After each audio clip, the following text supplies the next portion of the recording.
মিলে বন্ধন গঠিত হয়ে কার্বন ডাই অক্সাইড গঠিত হচ্ছে। এবং এখানে দেখো একটা বন্ধন কিন্তু ভেঙে যাচ্ছে, ভেঙে যাওয়ার মানে সেখানে তাপশক্তি নির্গত হওয়া, অর্থাৎ এটা তাপহারী বিক্রিয়া, যার কারণে এই সাইনটা হবে পজিটিভ আর এই সাইনটা হবে নেগেটিভ। এটি কিন্তু মূল বিষয়। হাসান আলী, ওয়ালাইকুম সালাম হাসান। আচ্ছা, তো আশা করি তোমরা বুঝতে পারছো। তোমাদের আর লাভুসি এবং ল্যাপ্লাসের যে সূত্র, এটা বুঝতে তেমন কোনো অসুবিধা হওয়ার কথা না। আর যদি অসুবিধা হয়, আমি তোমাদের বারবারই বলছি, যখনই তোমাদের কোনো জায়গা বুঝতে অসুবিধা হবে আমাকে ডিরেক্ট কমেন্ট করবে। আচ্ছা, এখন আমরা জানবো সেটি হচ্ছে কি, আমাদের হেসের তাপ সমষ্টিকরণ সূত্র। ওকে, হেসের তাপ সমষ্টিকরণ সূত্র।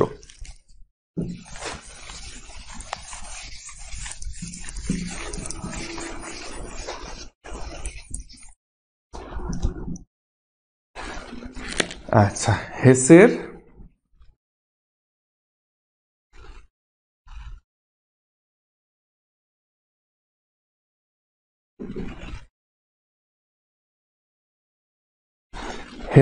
তাপ সমষ্টিকরণ সূত্র। আচ্ছা, তাহলে বিজ্ঞানী হেস 1840 সালে, বিজ্ঞানী হেস 1840 সাল, এই 1840 সালে বিজ্ঞানী হেস, অর্থাৎ ওনার পুরো নাম হচ্ছে G.H. Has, G.H.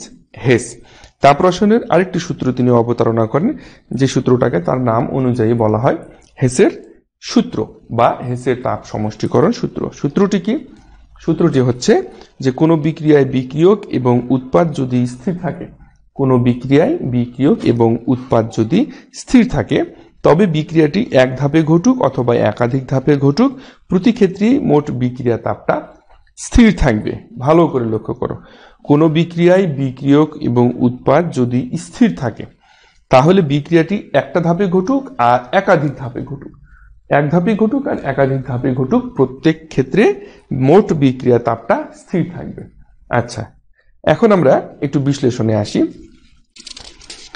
আচ্ছা, বিশ্লেষণে আসলে আমরা একটা এক্সাম্পল দেখি। এক্সাম্পলটা হচ্ছে এরকম, বা হেসের যে সূত্র রয়েছে সেই সূত্র থেকে একটা নির্দিষ্ট বিক্রিয়ার তাপ স্থির থাকবে। প্রথম শর্ত হচ্ছে যে এখানে বিক্রিয়া তাপটা স্থির থাকবে, আর এই পদ্ধতি বা পদ্ধতিতে সংশ্লিষ্ট ধাপের সংখ্যার উপর নির্ভর করে না। ধাপ যতই হোক না কেন, এক ধাপ হোক, দুই ধাপ হোক, তিন ধাপ হোক, যত ধাপই হোক না কেন, মোট বিক্রিয়া তাপটা কি থাকবে? স্থির থাকবে, তাই না? তবে বিক্রিয়ার প্রারম্ভিক এবং শেষ অবস্থার উপর এটা নির্ভর করে। আচ্ছা, মনে করি আমরা একটা এক্সাম্পল দেখি। এক্সাম্পলটা হচ্ছে আমাদের একটা চিত্র।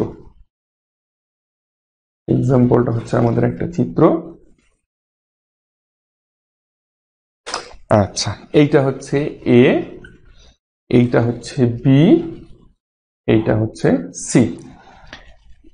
আচ্ছা,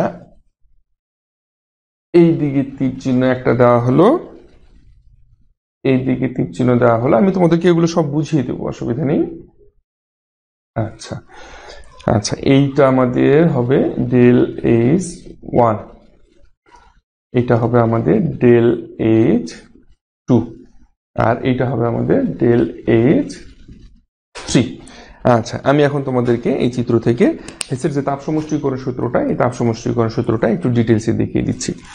আচ্ছা, সেটা হচ্ছে কি, মনে করি একটা বিক্রিয়ায় আমাদের বিক্রিয়ক হচ্ছে এ, এই এটাকে আমাদের বিক্রিয়ক হিসেবে চিন্তা করা হচ্ছে, আর উৎপাদ হচ্ছে আমাদের সি। ভালো করে লক্ষ্য করো, বিক্রিয়ক হচ্ছে আমাদের এ এবং উৎপাদ হচ্ছে আমাদের সি। আচ্ছা, এখন এই উৎপাদটি বিক্রিয়ক এ থেকে আমরা দুই ভাবে সম্পন্ন করতে পারি, দুই ভাবে বা দুইটি ভিন্ন পথে সম্পন্ন করতে পারি।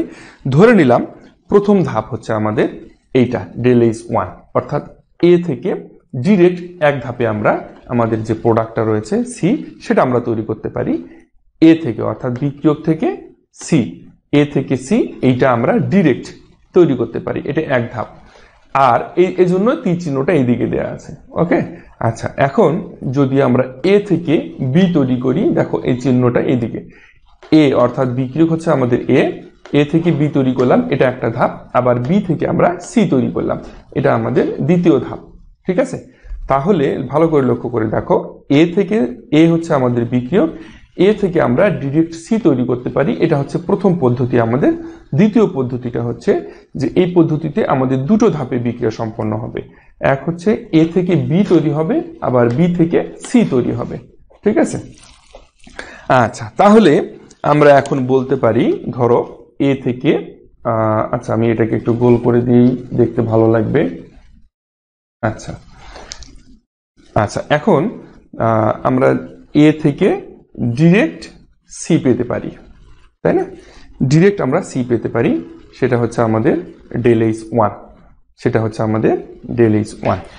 আর একটা আমরা পেতে পারি, যেটা দ্বিতীয় ধাপ আমাদের, সেটা কি? সেটা হচ্ছে আমাদের এ থেকে আমরা কি পাবো? বি পাবো, এ থেকে বি, আবার বি থেকে সি, এই যে বি থেকে সি। তাহলে এ থেকে বি গেলে আমাদের এখানে ডেল এইচ টু, আর এখানে আমরা কত পাবো? ডেল এইচ থ্রি, তাই না? Del H three. আচ্ছা আচ্ছা, দেখো তো এ পর্যন্ত তোমরা কেউ কারো কোনো অসুবিধা আছে নাকি? তোমাদের বুঝতে কারো কোনো জায়গায় কোনো অসুবিধা আছে নাকি? আমাকে একটু কমেন্ট করো যে তোমরা অ্যাকচুয়ালি বুঝতে পারছো কিনা।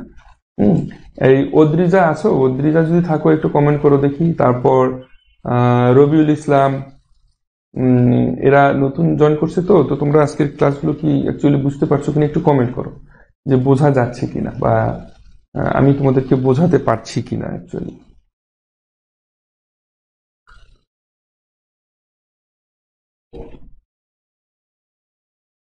একটু তোমরা যদি থাকো তাহলে একটু কমেন্ট করো, যে বা আর যারা রয়েছে তারা একটু কমেন্ট করো যে বোঝা যাচ্ছে কিনা। হ্যাঁ, সকলকেই বললাম, অ্যাকচুয়ালি সকলকেই বললাম। জি স্যার, বুঝতে পারছি। আচ্ছা, রবিউল বলছে বুঝতে পারছি, থ্যাংক ইউ রবিউল। আচ্ছা, এখন বিষয়টা হচ্ছে, তাহলে এই যে হেসের যে তাপ সমষ্টিকরণ সূত্র, এই সূত্র অনুযায়ী আমরা বলতে পারি, কি বলতে পারি? সেটা হচ্ছে যে প্রথম ধাপে আমরা যেটি জানলাম যে এ থেকে সরাসরি সি আমরা তৈরি করতে পারি, আর দ্বিতীয় ধাপে আমরা জানলাম যে দুটি ধাপে আমরা এই বিক্রিয়াটা সম্পন্ন করতে পারি। প্রথম ধাপে বিক্রিয়ক এ থেকে বিতে তৈরি হচ্ছে, এবং দ্বিতীয় ধাপে বি থেকে সি উৎপাদ তৈরি হচ্ছে।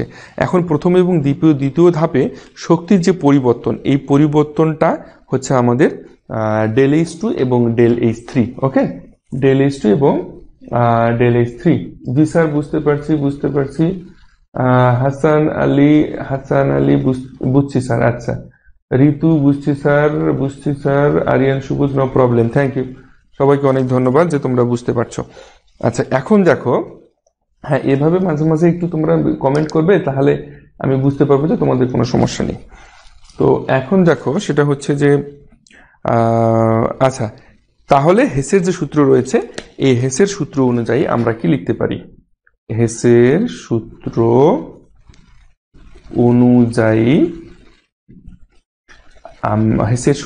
আমরা কি লিখতে পারি?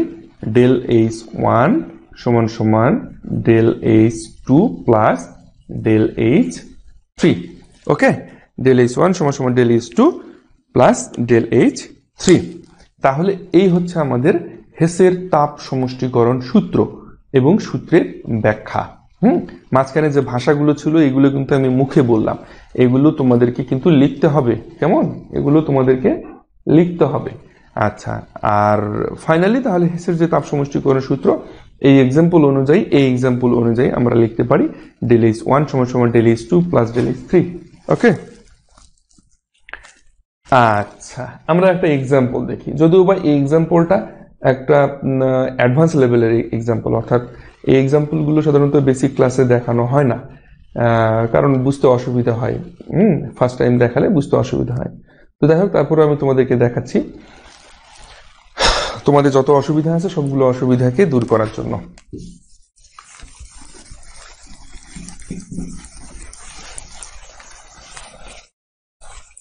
আচ্ছা আচ্ছা, ঠিক আছে, তাহলে একটা আমরা এক্সাম্পল দেখব। এক্সাম্পলটা হচ্ছে, আমরা একটু আগে যে এক্সাম্পলটা দেখছিলাম সেই এক্সাম্পলটাই একটু এই হেসের তাপ সমষ্টিকরণ সূত্র অনুযায়ী। আমরা কার্বনের দুটি পথে আমরা কার্বনকে দহন করতে পারি। দুটি পথে কার্বনকে দহন দুটি পথে কার্বনকে আমরা দহন করতে পারি।